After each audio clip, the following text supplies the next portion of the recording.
It's going to be completely humbling to go through your to-do list at the end of the day and realize how little we actually got done Yeah. and how messy our house can look like in no time, and that it looks like that pretty much every single day. And that is, I think, what we don't prepare women enough, really, especially when you're full-time working.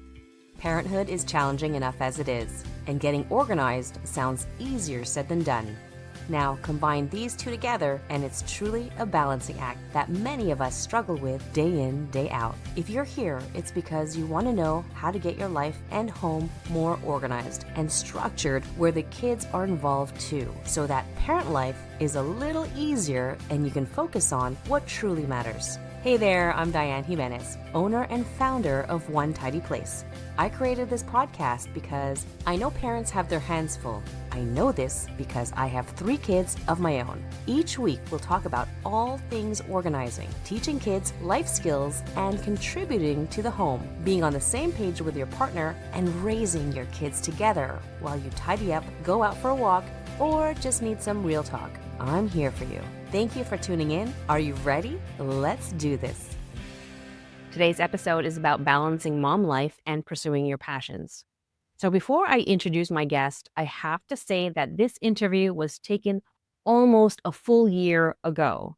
Yeah, it's crazy.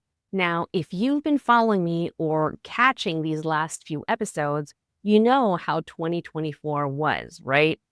If you haven't been, it was nothing short of chaotic, stressful, overwhelming, with dashes of beautiful moments. In some, it was more of a whirlwind of curveballs and just a handful of smooth sailing moments. But before we begin, if you're new here, hello, my name is Dianne Jimenez. As a decluttering and family organization coach, I guide parents in building systems that support responsibility, efficiency, and balance. Welcome to my show. So, back to the interview. My guest, Christiane, is someone I met through a mixer for podcasters. I was fascinated not just by the way she spoke and her bright, sort of like a breath of fresh air feeling whenever you listen to her, but by her story. And I wanted her as a guest. See, at the time when my podcast was the Parenting Guide Organizing Habits Made Easy podcast, remember that long title? Well, I was playing around with this idea that's still relevant today, but on a more consistent level. It was to have guests come onto my podcast. And these guests were present moms who look like and do have their poop together, all while pursuing their passions and building a life of their dreams. So, getting to know Christiane a little more at our pre-interview meeting, I was really happy that she met all of my criteria for a guest, and we had so many things in common. Now, because this interview was from last year, and Christiane, I want to thank you for your patience and understanding about the very long delay in launching this episode. To be honest, I didn't feel right in releasing it at any point last year, even though that voice in my head kept scolding me, telling me, just do it. See, if I had listened to that voice, this episode would have gone out and been from a place of yuck and to just get it done and over with. That's not cool. And that would be so disrespectful to you, Christiane, to my listeners out there, as well as to myself and the way I want to run things. Because I believe we need things to come from love and be surrounded by it as much as possible to help us balance everything we're dealing with each and every day in an environment that has very little of it, I feel sometimes. So love has to start within us. So without further ado, I give you the multifaceted, empowering, and array of sunshine, my guest, Christiane Schroeter. All right. Thank you, everyone, for joining me. I have the very lovely and very beautiful Christiane Schroeter, who I met in a podcast mixer. And she was so awesome to reach out to me to have this interview. And we hit it off, right? Christiane, I think right from the get-go, as soon as we started talking, it's as though we had parallel lives with our interests, our children, and just the way we raise our kids. And so we're going to get into that a lot because I want to get my audience to get to know who you are and what you do, and just get a little glimpse of you as a working mom of teens now, how you're navigating through that, and obviously sprinkling in some organization, which I love. So let's start with that. Christiane, welcome to my show, and tell us a little bit about yourself. Well, my name is Christiane. I live in California with my two teenage daughters and my husband. The reason why we moved here is because I'm a full-time professor at the university here, and it's a beautiful location on top of working full-time to raise your children. And it's also a great location to really get your mindset into health and wellness, which is my part-time business. I'm also a business and wellness coach. My company is called Hello Happy Nest. And we're actually going to very fittingly talk today a little bit about creating your own nest at home that is organized and has lots of things in there that spark joy, but not clutter. And I also have my own podcast that's called Happy Healthy Hustle because I feel like I'm hustling. I can't prevent that, but still I'm trying to be happy and healthy along the way. I love it. I love it. So tell me a little bit, how did you get to becoming a lifestyle and mindset coach for specifically, who's your audience? Yeah, it's mostly women in transition. The transition could be having children. The transition could be having children that leave the house. It could be maybe starting a family in general. So it's at various times in your life when you take a step back and you realize life is changing and I am changing. And I feel that something around me needs to change, but I'm feeling overwhelmed in tackling this myself. So I'm reaching out to the coach and let me help you through this. Because whenever we try to do things that we have used before, but we are changing, those techniques might not work anymore. And it's really just about trying a new system. And I'm very much, you can hear that from my accent because I grew up in Germany, very much into efficiency. So I'm very much into micro action, quick results. I call them petite practices. That's my own word of how I frame my coaching. I teach you little things, and we're going to create habits that will actually lead to lifelong results. I love that. And you target many different types of women in different stages in their life. So it's not necessarily that they want to start a career, or it's not necessarily that it could be like they just want to lose weight or something and they need to get the specific habits to obtain that goal. That's really good because I think it's so needed. I actually got out of the workforce, out of corporate, and my husband and I decided, you know what, we're going to stay home and you're going to, help the kids as much as possible and just be there for them. And this just made things a lot easier because, I didn't have to take off work because they were sick and because of this and because of that. And I find the first year, especially as a new mom, it seems like your kid's getting sick every 2-3 weeks. And it doesn't look so good at work when you're trying to kind of like make an impression or do get some work done. I felt a lot of pressure there. But then part of me was like, okay, what happens to me after the kids, you know, go on and do their own thing? What happens to me? So you help women like that, right? Yes, and actually, I love that you're talking about this pressure because it is hard at the beginning. Everybody talks to you like, oh, you need to get these different baby accessories.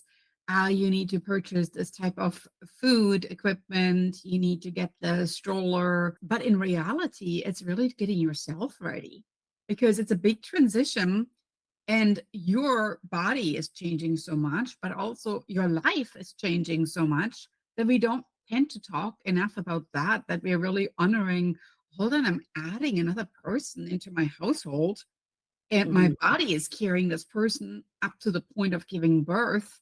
What does it really mean how my life's going to change? Because all of a sudden, it's just not me on the schedule, but there's somebody else that will need me as well. And so we tend to really think we'll just pick up that child and our life will move on, but it's going to be completely changing and it's going to be completely humbling to go through your to-do list at the end of the day and realize how little we actually got done Yeah. and how messy our house can look like in no time and that it looks like that pretty much every single day. And that is, I think, what we don't prepare women enough, really, especially when you're full time working, that it's not just the transition of giving birth or learning how to breastfeed or how to take care of the child. It's really your whole life gets turned upside down, and you really need to way lower your expectations about how your house looks like and how you feel and how you can take care of yourself. And those are really the women that I help with, that we kind of reframe what's going on. And we tend to look a little bit in terms of, as I say, these petite practices. We Mhm. really have to break it down into much smaller goals. I love that you talk about that because, I think a lot of new moms, but even if you have a second kid, a third kid, sometimes we forget uh, after the first kid, like, what do we do? How do we do this again? How do we navigate? But I find the women that we put a lot of pressure on ourselves to, kind of uphold and maintain the status of how it was before kids. Also, how our mothers maintained the house back in the day, you know? And although I do appreciate the moms coming in to help and everything, like my mother-in-law and my mom helping out and everything, it's still a pressure of having to keep up and maintain and kind of like be like them. So how do you help women in that sense to just like, with all the information you're getting from books, the generations before, your girlfriends, and what you're reading and seeing online, how do you help women navigate through this noise? Yeah, I think the best thing really is, and as I say, I break it down into these micro actions that we kind of tend to focus on what's most important. You're keeping a child alive. Yay, you at the end of the day. So it is really about celebrating really what you are actually doing. You're doing an amazing job. Don't be so hard on yourself in judging what didn't get done. So Mm, maybe in parallel with your to-do list of what you need to get all done, start celebrating a get done list. What did you actually get done at the end of the day? Because we are like, oh man, my to-do list is still really long and I only checked off two things. Yay. But that got done list or to-do list has those two things on there. So you transfer two things over there. And maybe sometimes I do this myself too, where I didn't actually get anything done from my to-do list, but I did lots of other things. So mm, why don't you start a list and write down what did you actually do? Because you might not have thought about this at the beginning of the day, and your day took a total different turn. So write down exactly what did I do today? And sometimes it seems so mundane. Well, cleaned the dishes, I prepared the food. But yeah, you for having dishes to clean, for food that you can make, for keeping your family nourished and well, and of course, for maybe checking in with your child and going for a walk and all this. So don't really think of anything is off limits on your to-do list or your celebrate wins list, because I mhm, think that's really when you tend to tune in. It's like, well, hold on, actually, I did do things today. So let me write this down because this is actually a pretty cool and long list. Even if you walk around, you pick up laundry or you start the laundry machine or transfer the laundry to the dryer. That's all stuff you got done. So yay, you for being that superstar. So I what I love do with women is we really take the life and just kind of reframe it and figure out that don't be so hard on yourself. It's a lot about the mindset, but then it's also how do we get things done? So we first analyze what's going on, and then we really take a step back, nearly like looking into like bird's eye view and start organizing things. And I love organizing. I'm like an organizing addict, right? And that's really when I'm like feeling like my superpowers come in, and I can't stop it. It's like for me, it's like when I find joy I organizing. love it. I love that you mentioned that, and it's so funny because the way you help women in that aspect, it's almost like I do the same thing, but with organizing. It's like you do something, but you have to take a step back of how your lifestyle is right now and try let's organize exactly how your new lifestyle is, but with your things and placing them in specific areas so it's faster for you to reach. And the things that you used to have to grab before and it's not part of your lifestyle right now, maybe we'll put them in a higher shelf or somewhere around the corner, but it's not immediate. It's not something that you need right now. So it's a total, I love that you said mindset shift, a little bit of a lifestyle tweaking because this is a significant change in your life. It's not just having babies, but changing careers, losing your job and starting your own business, which I'm going to get to right now. So now you are a life coach or a mindset coach for entrepreneurs, and you have kids now that are teens, right? How old are your kids? My kids are 14 and 16. Mm-hmm. Wow, you're in it. Huh? You're feeling all the roller coaster, I'm and you in have it. girls. Hmm. I'm still a full-time professor, so I do the coaching on the side, and I think actually that is something, and I can't emphasize that enough to all the women that are listening to this right now. If you have a full-time job and you do a part-time job on the side, no matter what you call it, hustle or side gig or whatever, right? You might be paid for it, you might be volunteering, who knows what. You will have to think a little bit about what needs to go, right? Because you can't keep things adding on. I mean, Mm, adding on is always amazing, but I think in the same thing with your household, it's eventually going to create clutter. And the clutter is basically like spokes of a wheel, with the wheels getting heavier and heavier and heavier to turn because there's all this stuff that's like hanging on there. It's like, oh my gosh, I don't even know what to do anymore. So think a little bit in terms of your children seeing you at all times and they are mhm. watching you. So my kids know that I work full time. Can I go to every single sports function, etc.? No. And you know what? I don't have a problem with them telling. I am, you know what? I teach at that time. I teach marketing at that time, so I can't come because that thing takes place at 3, and I'm teaching marketing from 2 to 4. I can't come. I can pick you up, and what we can do is on Saturday we can go and get some ice cream together, and you tell me about the game that I missed. Mm, So you have to think a little bit in terms of no, you can't be at every single function because you work full time, but your children will appreciate it. You're honest with them about it. And they know that as a female, we can do a lot of amazing things, but we also have to take care of ourselves and we can't run ourselves into the ground.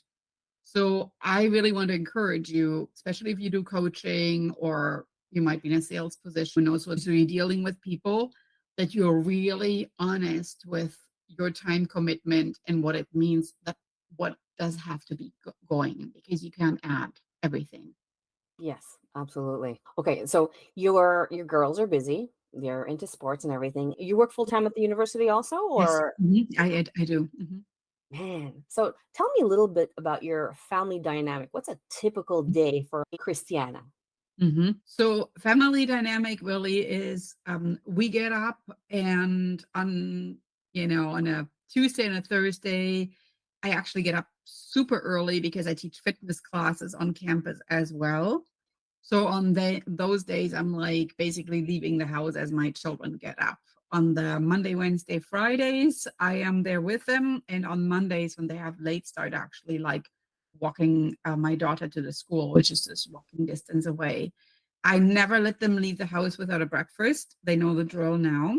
Now they're old enough where they can grab their own breakfast. We have these cute little containers where we fill the cereal in it. I don't like to have cereal boxes in the closet. I think it creates distraction. I like clear see-through container, Same. and they're resealable. So they take the container, make their own cereal, add some fruit to it. And then once they're out of the house, depending on what I have, is I structure my week, where each day I give it like a little name. So for instance, Mondays are my meeting days, right? Tuesdays and Thursdays, I go and I do a lot of work on my teaching. On Wednesdays, I tend to focus on my podcast. And on Fridays, I do even more teachings. You can kind of see by dedicating each day to it, it's nearly like you're compartmentalizing your time. Mm, And then you know, I'm going to do this thing today. And it kind of like creates a structure in your life as well. So then my children come home like around 3 or 4 o'clock, sometimes 4:30. Today, they have different sports functions after school. My husband and I, we take turns in who picks up or who drops off, etc. So we basically communicate to each other. We have a family calendar where my children see what I do. I share my calendar with them. I share with my husband as well. And okay. then I enter their appointments on it as well. So I have lots of different colors, right? My children are red, leisure is green, fitness is blue, and etc. etc. And then what we do is at the end of the day when we eat dinner, we kind of rehash the day, but also look at the next day. That's it. Oh my gosh. You are like, wow. Yeah. When you said that you communicate with your husband, I was like, yep, check. Great. And you said that you share a calendar with your husband? Check, check. This is something that I I tell a lot of girlfriends about, parents that I just see on the street, when I see them struggling and they're like, oh, my husband forgot whatever, or oh, I forgot to pick up my kid, or I'm so late. It's like, well, do you share your calendar with your spouse or even the other adult? It could be your mom or your sister that's helping Mhm. to raise your kids. Do you put them in the calendar so that they know what's going on? In case you can't or you're running late, at least, maybe they can do like a relief for you or something, or just having someone else know what's going on so it's not all on you to do. I love that. So, wow, that's amazing. Talking about your schedule now, because I find myself to realizing that sometimes I'm just scatterbrained. My sister and I, we talk about, we laugh ourselves. Sometimes we start something, then we go to the other thing. Like, oh, we need to open the cheese. Oh, we have to go get this. Oh, we have to go downstairs and put the laundry in. And I find a lot of women are like that. You see it on social media, you see it everywhere where people are posting that they're once they wake up in the morning, it's just like all over the place. And I like Mhm. that you block your schedule specifically for your work and your professional stuff, that you're blocking it so that there's just a theme and that you can give yourself wholeheartedly to that specific theme of the day, which is podcasting or marketing or working as a fitness instructor. And I think that's wonderful. I know it's hard with being a parent and the kids and their mood swings and their not feeling like to do anything, but at least I find if you have something solid on your calendar that's reliable and consistent, everything else that can be chaotic is kind of okay, as opposed to having everything just chaos. That's really great. And what were the challenges have you faced as a mom, entrepreneur, or working mom? Are there any challenges that you find that you're having in the past or have now? Oh, for sure. And actually, just when you were mentioning the sharing of the calendar, I can't emphasize enough how important that is because when I'm, for instance, teaching a fitness class, I don't really want to get a phone call. So by my family seeing that I am in a fitness class, they know they need something. My daughter needs something. She forgot something. She can call my husband because she knows I'm not going to pick up the phone, which is nothing against me not honoring that she needs something, but it's rather that I'm at work. Mom is busy at that time. So by Mhm, sharing your calendar, you're also sharing, all right, so these are the different things I committed to today. So let's maybe figure out who else can help you, who's your little support network, because I'm not there for you in that very moment. So you need to reach out to somebody else. And it kind of like makes you, I don't want to say delegate, but it's nearly like an indirect direct redirection, right? To where they're looking at it and like, okay, mom's busy right now. If I need something, maybe dad can help, or maybe I can ask a friend, or maybe I'm just going to deal without it, whatever, right? mhm. So that's really important because I'm signaling to them. It's nearly like a store that puts up a sign and says, we're closed right now. So I basically let them know I'm not going to pick up the phone, sorry about that. So that's really, really important because it honors your time. Secondly, with regard to the themes on the day, I actually carry this all the way through. So we frequently even have meals that match the day, right? So you could, for instance, do like a sandwich Saturday or a soup Sunday, or I mean, this is like so often we hear Taco Tuesday or something.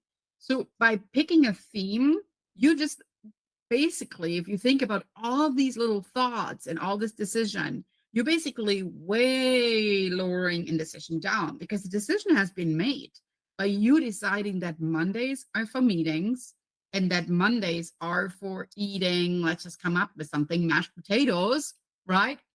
Mhm. You got, and I like to do the M thing. You can see, like, because I teach marketing, I really always want that it's easy to remember so you don't need to constantly look at your phone. So let's just say Mondays, you're doing something with mashed potatoes, you're doing something with meetings. and all of a sudden, like this running around and be feeling all frazzled and super stimulated. It's like decision has been made. You know what you're going to do today. You're not going to eat for dinner. Maybe on Mondays you also, I don't know what, you have like a certain outfit that you like to wear, and or certain outfit category or something along these lines. So the Yeah. more you can structure, the more you're actually building down on the frazzle, because it's already been decided and you are happy with it. And if you realize that Mondays don't work for meetings, make it Tuesday your meeting day. And Switch it maybe you up. don't like mashed potatoes anymore. Well, then maybe Mondays are your, who knows what, that could be a sandwich day.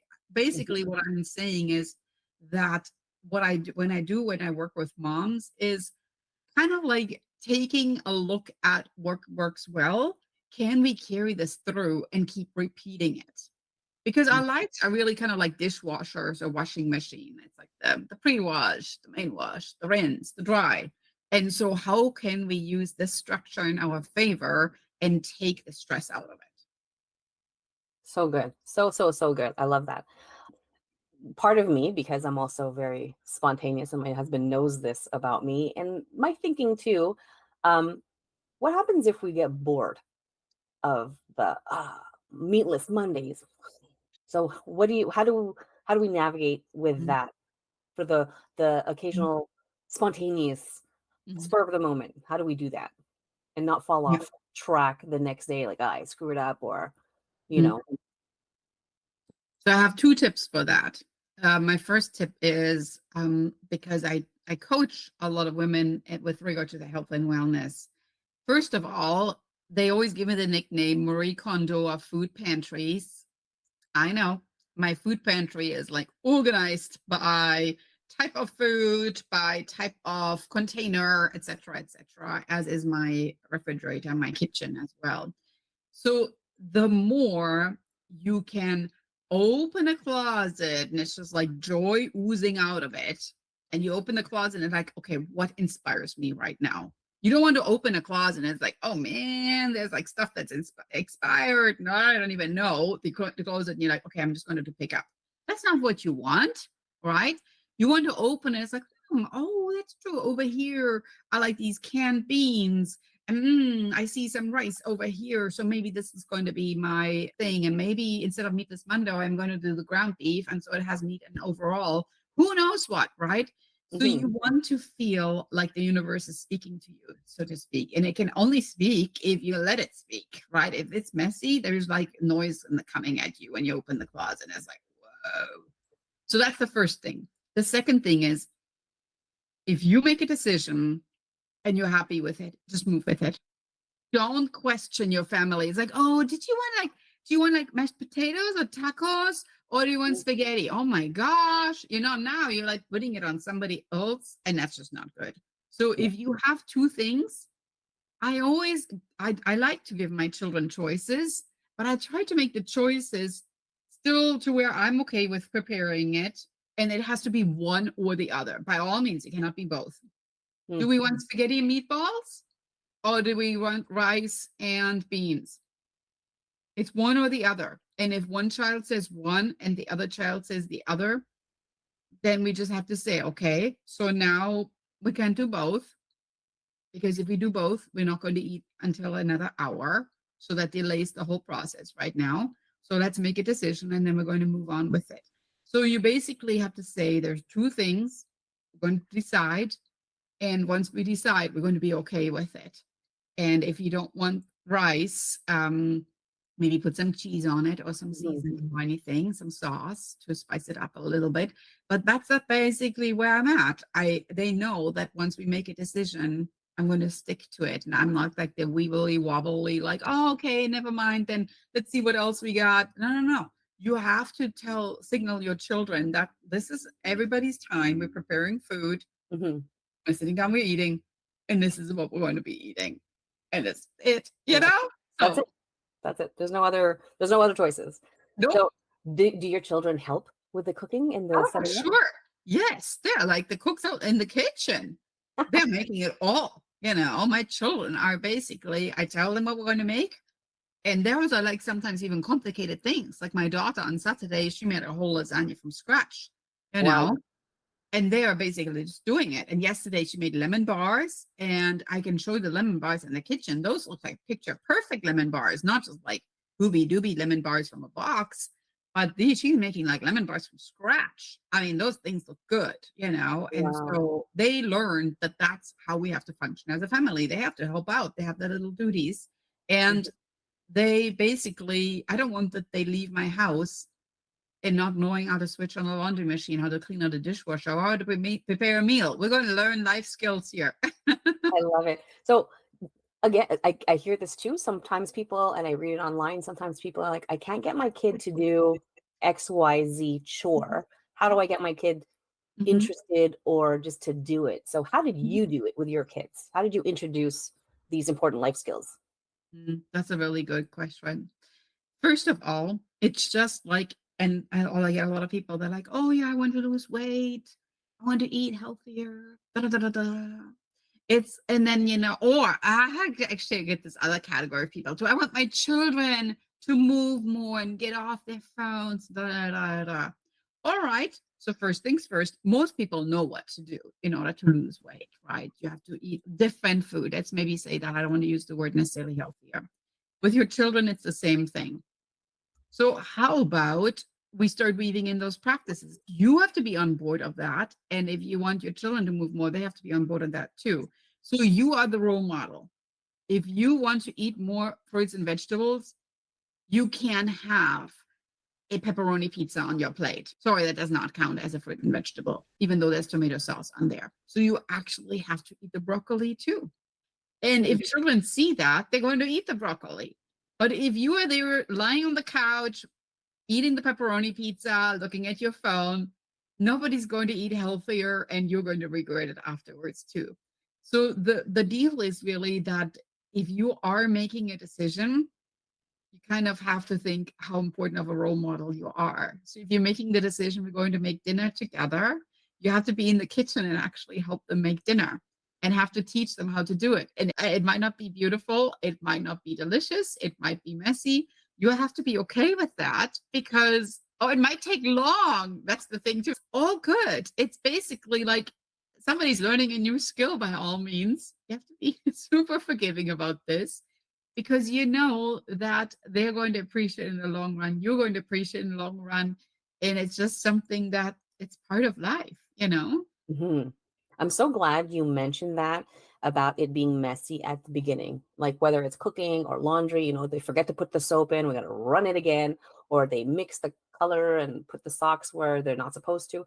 I'm glad that you mentioned that because a couple of years ago, my daughter had taken this cooking class that my friend was teaching. I think this is when there was big lockdown around here, especially here in Montreal. And she had this. We had weekly Zoom calls for about 6 weeks of making meals that are that can be cooked in an hour. And one day it was pizza, and I've never made pizza from scratch in my house. And then my kid was putting the flour in, and there was flour on the floor. And then she was halfway into it, and then my youngest son said, I want to do it too. So I had to set him with different bowls. So I was running around like a chicken without a head. And in my head, I was like, the floor, the floor, the floor. It's a mess. It's a mess. There's flour everywhere. And I caught myself saying, I don't like this. I hate this. I was getting anxiety. I was getting a little bit angry. And, but I'm so happy that you mentioned it's okay because I'm sure I'm not the only one who's felt those feelings when our kids try something new and you're just like, I should have just done this myself. It's so much faster, it's cleaner, it's done properly. So do you help women with how do you talk to women who think about these things or who have these thoughts in their heads?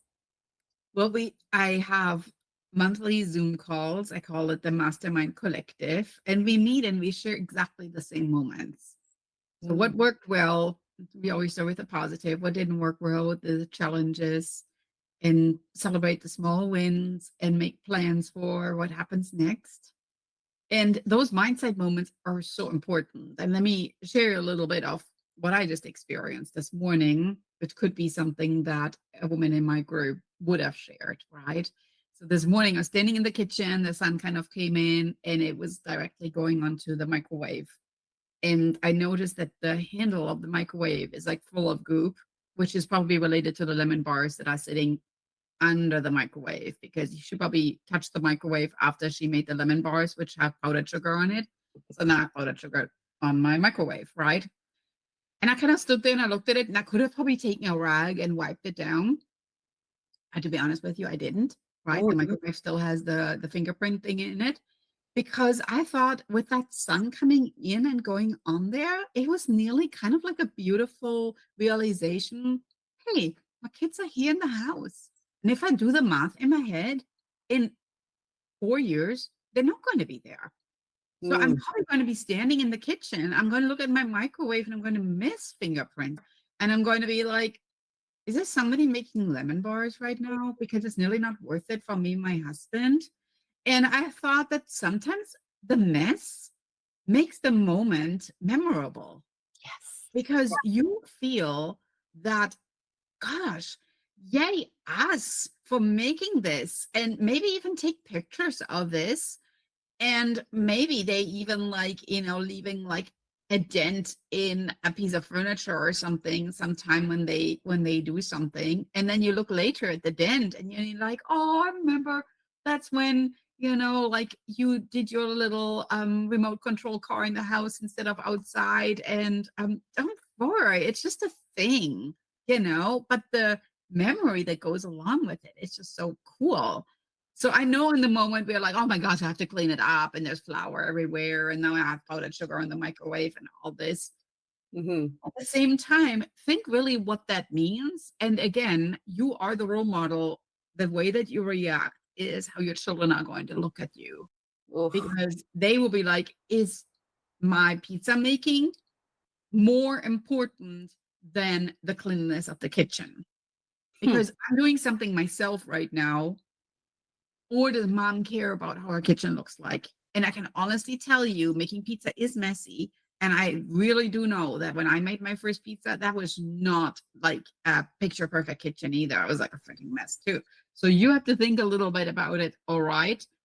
What am I expecting? They're children. I mean, that's just that. They learn things. And what's more important is that after the pizza making, you're like, okay, so now let's take a look around and let's see what is going on now. We got an amazing pizza in the oven, and while we're waiting for it to be done, let's all kind of like come together and let's wipe down the countertop. Let's check whether we can vacuum up the floors, whether we can clean the stuff. Because when the pizza comes out, then we have things tidied up again, and kind of goes along with the territory. You make something, can't make it without making a mess, right? So good. Thank you so much for that. I love that you twist everything into the positive light, despite what our initial like aggravation is. You're really telling us to kind of like force us to look at the bigger picture. What's the big deal here? What really counts? What really matters here? So you're so right. Thank you. Thank you for sharing that. All right. So I know you mentioned the whole Marie Kondo thing, and that already from your bookshelf in the back, you've got your color rainbow going on, and everything is so neat and tidy. I love it. So initially, when we spoke before this interview, you had told me about your Marie Kondoing your whole house. So tell me what motivated you to do that? Why did you do that? How did you go through it? Because I've read the book and it's not for everyone. It's hard. I mean, you need some guidance there. How did you do that on your own, and what was the results and outcome? That's great that you bring this up because again, it's like my nickname, right? The Marie Kondo of food pantries or Marie Kondo of home organization. And it's also part of the reason why my company is called Hello Happy Nest. Because one thing that Marie Kondo really teaches, whether you agree with the way that she folds sweaters and organizes drawers, she keeps on emphasizing that your home is your nest. You want to open the door to your home and feel you're stepping into your nest, your level of comfort really should be like, oh, it's like a warm hug, right? And that is really what was important to me. I felt that the organization goes along with a clarity of mind and a clarity of comfort that when I come home, this is like my nest, and my family is happy there because we're finding things and we're not arguing about, searching for stuff. And we don't have clutter everywhere, which, clutter creates chaos and chaos creates stress. And it's basically you go through the Marie Kondo system of organizing. And even though, it might be in that moment stressful, I can't emphasize it enough. The women that I work with, I always tell them it took me a year. And they're like, what? And I'm like, yeah, because you know what? You don't feel like cleaning up every day. And at the same time, there's no need to do it every day. Don't be so stressful on you, but take your time and slowly do it. And the slowly doing it, I nearly wish that I could show you the drawers of my children. The slowly doing it taught them how to do it. My children, oh yeah, they have their clothes upright in their drawers, organized by sweaters, shirts, Hmm. pants, etc. It's the exact Marie Kondo folding technique we use. It's the drawers, the way that we do it.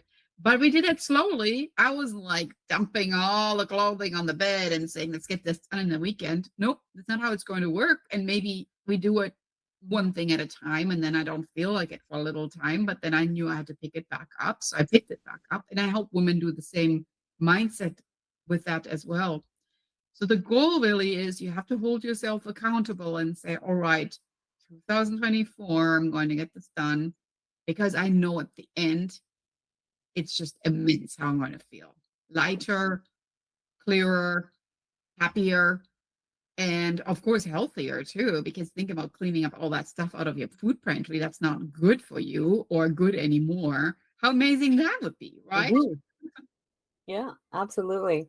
So you did your whole Marie Kondo thing and how it changed for you, you've mentioned. How do you think the impact was with the rest of the family afterwards? So I started, and I really wanted my husband does his thing too. Marie Kondo teaches you, nope, that's not how it works. You can't ask somebody to do it if they're not ready for it, right? So they have to want it. And it's just like, as I mentioned earlier with losing weight, you can't call me and say, oh, my husband needs to lose weight. That doesn't work this way, right? If he wants to lose weight, yay, I would be happy to work with him. But it's not like, I don't like how he looks like, and can you help him situation?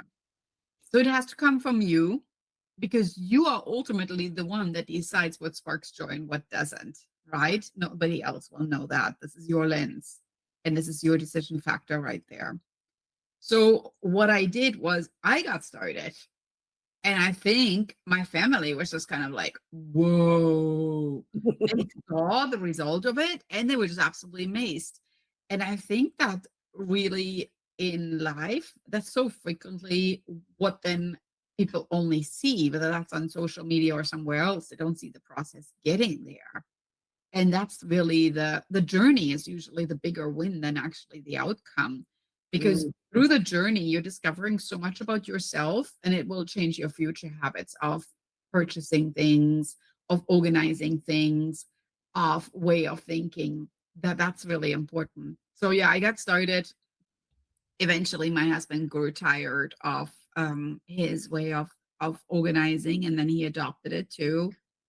My children, I helped them through it, and they actually were on board with it right away. And so we went through it step by step. And I think that overall, that's really the goal. As I say, these petite practices is that you're kind of breaking it down. You're like, all right, so I have a whole house, and let's do this together. We're getting this started. I'm just going to pick a random day and let's get this party going. That's so good. All right. So we covered parenting a little bit. We covered organizing and getting your schedule organized and dealing with your mindset. Tell me a little bit about your couplehood and raising the children. How did you guys, you know, starting with also the calendar, like how far along did you start sharing your calendar? Like, was it now recent or it was way back when the kids were still small? That's a really good question. I have to say that I will never forget the day when I started using electronic calendar. I used to be a real paper calendar person. I had like this leather bound paper calendar where I would write things down. It had like two disadvantages, right? One of them was that whenever I went somewhere, I had to haul this leather bound thing with me, which as a mom, you already have enough stuff. And then the other thing was that you had to buy inserts for it every year. So it's like, what am I going to do now with my old stuff? Maybe I should hold on to it because it's kind of nice to look Mhm. back, but in the world, they're never looking back on that stuff. So that the paper calendar I loved. I loved the fact of writing things down, but it just didn't work anymore. So I would say that maybe when the children were in elementary school, I then transferred to an electronic calendar. But also keep in mind, of course, that nowadays there are many more electronic calendars out there than, say, like 15 years ago. Right? We have so many different options, which means that my experience, given that I use a paper calendar and electronic calendar, is to immediately use an electronic calendar because it A will teach the children. They probably are not, when they grow up, are probably not even going to have paper calendars anymore. I don't even know what. It will teach the children good habits of looking at the calendar, of checking in, and creating entries themselves. And at the same time, because you can easily share it, it's not like this leather bound thing that lives in mom's bag, which nobody has access to unless you look in mom's bag. It makes it more to where I'm holding people accountable. It's like, well, you knew that we had this on the calendar, right? And Mhm. you knew that we had to check in, blah, blah, blah, blah. So I think that the good thing is because I was on both spectrums, the paper and the electronic calendar, is that now I really embrace the electronic calendar and I have my whole family involved with it. That's so good, especially now with the teens, with their devices and everything and their very busy schedule. It's great that your family calendar is now involving the entire family. Mhm. So everybody is accountable. Everybody knows where everything is happening with everyone. So that's really good. I love that. Now, when it comes to parenting styles, okay, how is that between That's you a and your really husband? great question. My husband and I, we are totally different with that. And I actually think that that's good because we complement each other. This year we actually married for 20 years, so you can kind of like see we tend to like complement each other. And I guess it is definitely for longevity. 20 years is a long time, right? Think Mhm. about that. So what I love about my husband is I am the planner. You can tell, right? I am the calendar. I like structuring things. I like seeing structure where there is a mess. And then I create a structure for you. No matter what the mess is, I will create a structure for you and it will get done. My Mhm. husband is kind of after I created the structure and after I did the research. I mean, I have a PhD for a reason.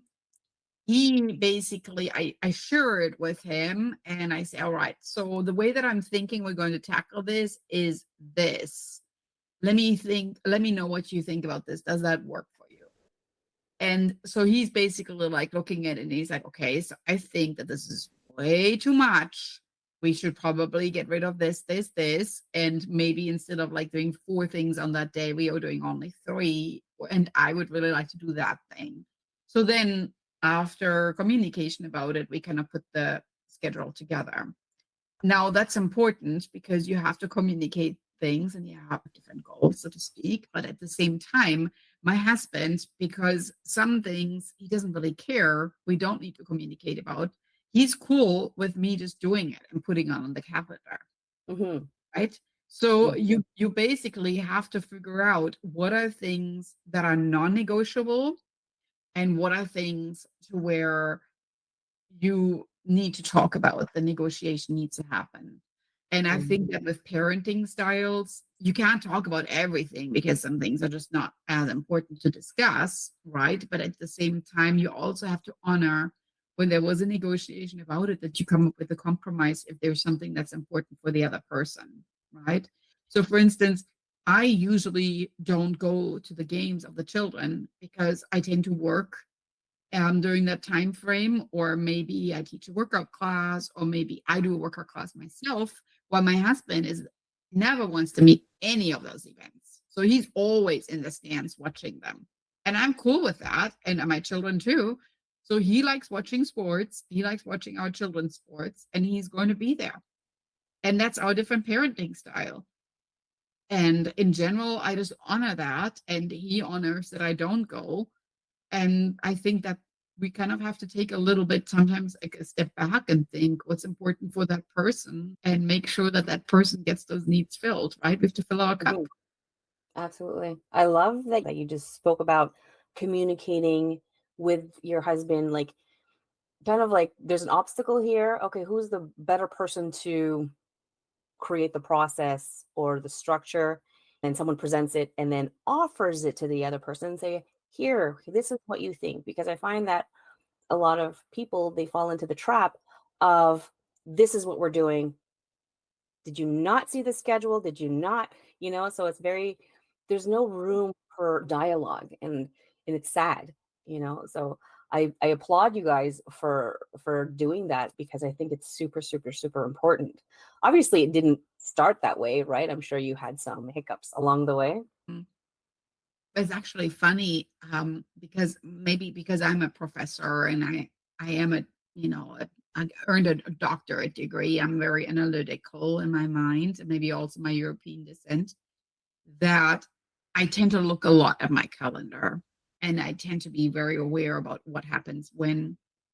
And my husband, he's more of a relationship builder Mm, and gets a lot of phone calls, and he loves phone calls, right? And so I'm not a phone call person, right?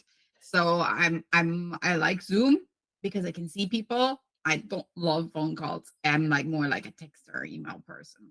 mhm. And so I think that when we sometimes tend to forget about things because he didn't look at the calendar because it was in the phone, right? Or maybe he was driving somewhere, and he was talking on the phone while he was driving somewhere. That just happens. And in general, that's just all right. I mean, at the end of the day, it's usually not a life or death situation.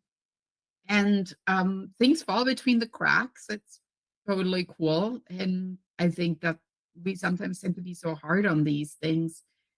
That's just how it works, right? It's kind of like you're trying to do the best that you can, and that's all that we ever can do. Yeah, absolutely. Well, wow, this has been such a pleasure speaking to you about this, and you basically just confirming or validating what I'm doing also. But um it's just wonderful to hear the same language, basically. And I hope that the audience can see this, that what I say sometimes isn't crazy. Other people do it and it works.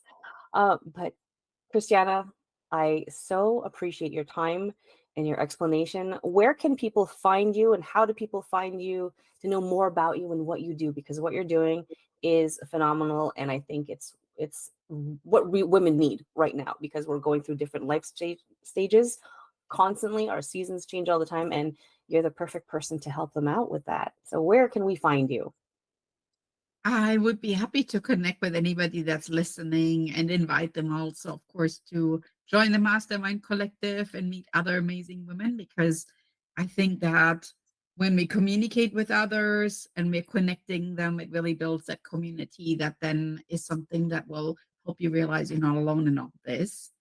And the connection actually is frequently really what gets you through, because you're building strength and it comes from other women that are experiencing the same issues. So go Yeah. to my website, it's hellohappinest.com. Check out my podcast, Happy Healthy Hustle. And then, of course, you can send me a direct message on Instagram, which is hello.happy.nest. I would love to entertain you with my fun little videos that I post there about momhood, messiness, and whatever else is going on in my life. Here in California, it's not always palm trees and sunshine, and I'm open to sharing that on Instagram as well. Awesome. Thank you so much. We're going to put all your handles in today's show notes. And I hope this really got people thinking about their life and making it a better one, a happy nest. Okay, how awesome is Christiane? Now, if you're a mom out there who has pursued her passion with the help of getting organized and raising capable kids, The world needs to hear from you. So send me an email at info@diannejimenez.com. I'll link it in the show notes. Don't you worry. All right, my lovely friends, thank you so much for being here and tuning in. Have a wonderful, love-filled rest of the week. Feel it, surround yourself in it, and most of all, the love you have inside you, let it out. Bye-bye.